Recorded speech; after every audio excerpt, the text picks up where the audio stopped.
ನಮಸ್ಕಾರ ಪ್ರಿಯ ವೀಕ್ಷಕರೇ, ಮೂಡಲ ಧ್ವನಿ ಹರಳ ಪಬ್ಲಿಕ್ ಪವರ್ ಕನ್ನಡ ಯೂಟ್ಯೂಬ್ ಚಾನಲ್ಗೆ ಒಮ್ಮೆ ಸಬ್ಸ್ಕ್ರೈಬ್ ಮಾಡಿ, ಬೆಲ್ ಐಕಾನ್ ಪ್ರೆಸ್ ಮಾಡಿ, ಹೊಸ ಹೊಸದನ್ನು ನೋಡ್ತಾರೆ, ಶೇರ್ ಮಾಡಿ, ಲೈಕ್ ಮಾಡಿ, ಕಮೆಂಟ್ ಬಾಕ್ಸಲ್ಲಿ ಕಮೆಂಟ್ ಹಾಕಿ.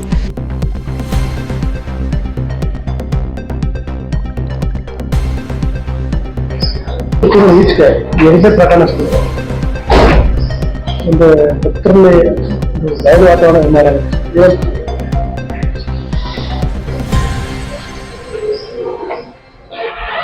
ಮುಖ್ಯವಾಗಿ ಭಕ್ತರಿಗೆ ನಾವು ಒಂದು ಮನವಿ ಮಾಡೋದಿಷ್ಟೇ, ಬೆಳಗಿನ ಜಾವ ಪ್ರಾಣಿಗಳ ಒಂದು ಸಂಚರಣೆ 4 ಗಂಟೆಯಿಂದ ಬಹುಶಃ 6 ಗಂಟೆ ಅಥವಾ 3 ಗಂಟೆಯಿಂದ 6 ಗಂಟೆ ತನಕ ಹೆಚ್ಚು ಅದು ತಿರುಗಾಡ್ತಕ್ಕಂಥದ್ದು ಬಹುಶಃ ಎಲ್ಲ ಅಧಿಕಾರಿಗಳು, ಮೇಲಿನ ಅಧಿಕಾರಿಗಳಿರ್ಬೋದು, ಎಲ್ಲರಿಗೂ ವಿಷಯ ತಿಳಿದಿರುವಂಥದ್ದು.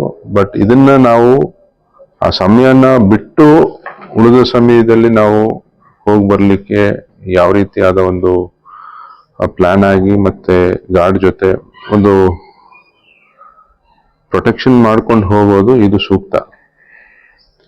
പക്ഷെ ಈ ಘಟನೆ ಖಂಡಿತವಾಗ್ಲೂ ನಡಿಬಾರ್ದಿತ್ತು, ನಡೆದಿದೆ. ಅದಕ್ಕೆ ಮುನ್ನೆಚ್ಚರಿಕೆ ಕ್ರಮವಾಗಿ ಮುಂದಿನ ದಿನಗಳಲ್ಲಿ ಒಟ್ಟಾರೆ ಸರ್ಕಾರಕ್ಕೆ ಮತ್ತೆ ಸಚಿವರನ್ನ ನಾವು ಮನವಿ ಮಾಡಿ ಒಂದು ಸಭೆ ಮಾಡಿ ಯಾವ ರೀತಿ ಏನು ಇವತ್ತು ಬಂದಂತ ಭಕ್ತರಿಗೆ ಸುರಕ್ಷತೆ ಮತ್ತೆ ಅವರ ಒಂದು ಪಾರದರ್ಶಕವಾಗಿ ಅವ್ರನ್ನ ಸುರಕ್ಷಿತವಾಗಿ ಅವ್ರನ್ನ ಕರ್ಕೊಂಡು ಹೋಗೋದಕ್ಕೆ ಏನೆಲ್ಲ ಮಾಡಬೇಕು ಅದಂತ ಒಂದು ಪ್ಲಾನ್ಡ್ ಆಗಿ ನಿರ್ಣಯ ತಗೊಳ್ಳೋಂಥ ಕೆಲಸ ನಾವು ಮಾಡೇ ಮಾಡ್ತೀವಿ.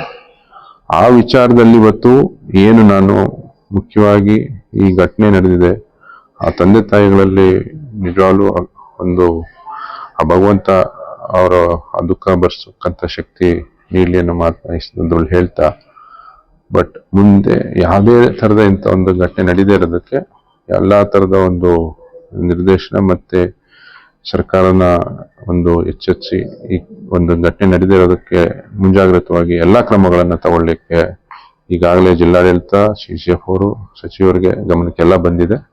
ಅದನ್ನ ಮುಂದಿನ ದಿನಗಳಲ್ಲಿ ಇದಕ್ಕೆ ಒಂದು ಸೂಕ್ತ ನಿರ್ದೇಶನ ನೀಡಿ ಭಕ್ತರಿಗೆ ಸುರಕ್ಷತೆನೇ ಮುಖ್ಯ ಅನ್ನೋ ಮಾತನ್ನ ಈ ಸಂದರ್ಭದಲ್ಲಿ ಹೇಳಲಿಕ್ಕೆ ಬಯಸ್ತೇನೆ.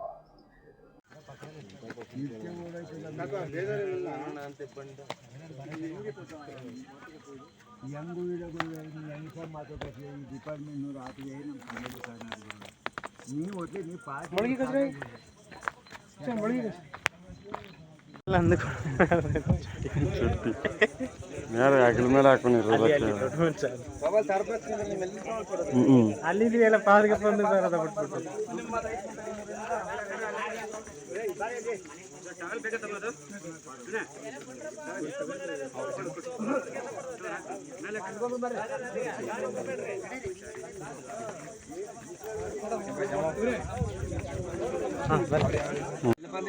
ಅಲ್ಲಿ ಆ ಮನೆಗೆ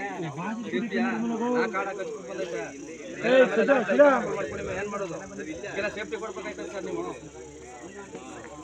ಮೈಕ ಮಗಳೆಲ್ಲ ಮಸಾಲ ಹಾಕೊಂಬರಕ್ಕೆ ಏನ್ ಮಾಡ್ಲಿ, ಕೆಲ ಸೇಫ್ಟಿ ಕೊಡ್ಬೇಕಾಯ್ತದೆ. ನಮ್ಗೆ ಯಾರು ವ್ಯವಸ್ಥೆ ಮಾಡ್ಕೊಡ್ರಿ. ಆಯ್ತು ನಾನು DC ಬಂದಾಗ ಕೇಳಿದ್ದೀನಿ. ನಾನು ಲಾಸ್ಟ್ ಬಾಟ್ಲ್ ಇಲ್ಲೇ ಇರೋದು. ಏನ್ ಮಾಡೋದು, ಕೆಲ ಸೇಫ್ಟಿ ಕೊಟ್ಬಿಟ್ಟು ನೀವು ಹೋಗ್ಬೇಕು. ಮನೆ ತನಕ ತರ್ಕೊಂಡು ಇಲ್ಲಿ ಟ್ರೆಕ್ಕಿಂಗ್ನ ಕ್ಲೋಸ್ ಮಾಡ್ತಾರೆ. ಮತ್ತೆ ಪೆನ್ಷನ್ ಬರುತ್ತೆ ತಿಂಗಳಿಗೆ. ಯಾರಿಗೆ ತಾಯಿ ಅದು ಯಾರು ಅವ್ರ ಅಕೌಂಟ್ಗೆ ಅಕೌಂಟ್ಗೆ ಎಷ್ಟು ಕೊಡ್ತೀವಿ? ತಿಂಗಳಿಗೆ 4,000. ಎಷ್ಟು ವರ್ಷ ಕೊಡ್ತೀವಿ? 4 ವರ್ಷ. ತಾಯಿ ಅರ್ಥ ಆಯ್ತದೆ ಹೇಳ್ತಾರೆ ನಿಮಗೆ. ನೋಡಿ ನನಗೂ ನೋಡಿದೆ, ಅವ್ರು ಕೊಡೋ 20 ಲಕ್ಷ ನಿಮ್ಮ ಮಗ ಬರಲ್ಲ. 20 ಲಕ್ಷ ಬರಲ್ಲ ಸರ್. ಅವ್ನು ಇವತ್ತಿನ ದಿನ ಚೆನ್ನಾಗಿ ಓದಿ ಬಂದಿದ್ರೆ 20 ಲಕ್ಷ ಕೋಟಿ ಸಂಪಾದನೆ ಮಾಡ್ತಾನೆ ಸರ್. ನನಗೆ ಲಕ್ಷ ಬೇಡ ಸರ್, ಅಮ್ಮ ಅನ್ನೋ ಮಾತು ಬೇಕು ಸರ್ ನನ್ಗೆ. ಅವನು ಅಮ್ಮ ಅಂದ್ರೆ ನಾವೇ ಕೊಡ್ತೀವಿ. ಅಮ್ಮ ಬೇಕು, ನನ್ನ ಮಗ ಬೇಕು. ನನ್ಗೆ ಅಮ್ಮ ಅಂತ ಬರ್ತಾನಲ್ಲ, ಯಾರಮ್ಮ ಅಂತ ಬರ್ತಾನೆ ನನ್ಗೆ ಇವಾಗ. ಆ ಕೆಲಸದಿಂದ ಬಂದ್ರೆ ಸಾಕು ಅಮ್ಮ ಅಂತಾನೆ. ನಮ್ಮ ಅಮ್ಮನ ಮನೆಗೂ ಹೋಗಲ್ಲ ಸರ್ ಅವನು. ಅಮ್ಮ ನೀನೇ ಬೇಕು ಅಂತ ನನ್ನ ಜೊತೆ ಇಲ್ಲ ನನ್ನ ಮಗ. ಇವತ್ತಿನ ದಿನ ಹೋಗಿ ಮಲ್ಗವನಿ ಅಂದ್ರೆ ಯಾರ್ ಜವಾಬ್ದಾರಿ ಅದಕ್ಕೆ? ಏನಾದ್ರೂ ಒಂದು ಮಾತು ಹೇಳಿದೆ ಸರ್, ದೇವರನ್ನೇ ಹೋಗ್ತಾ ಇರ್ಲಿಲ್ಲ ಸರ್. ನಾವಲ್ಲಿ ನಮ್ ದುಡ್ಡು ನಾವು ಕೊಟ್ಬಿಟ್ಟು ನನ್ನ ಮಗನ್ ಕಳ್ಕೊಳ್ಳೋ ಹಣೆ ಬರ ನನ್ಗೇನ್ ಸರ್ ಬಂದೈತೆ?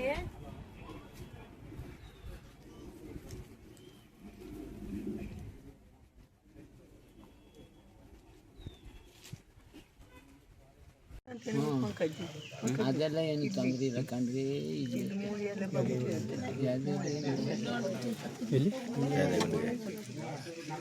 ನೋಡಿ ನೋಡಿ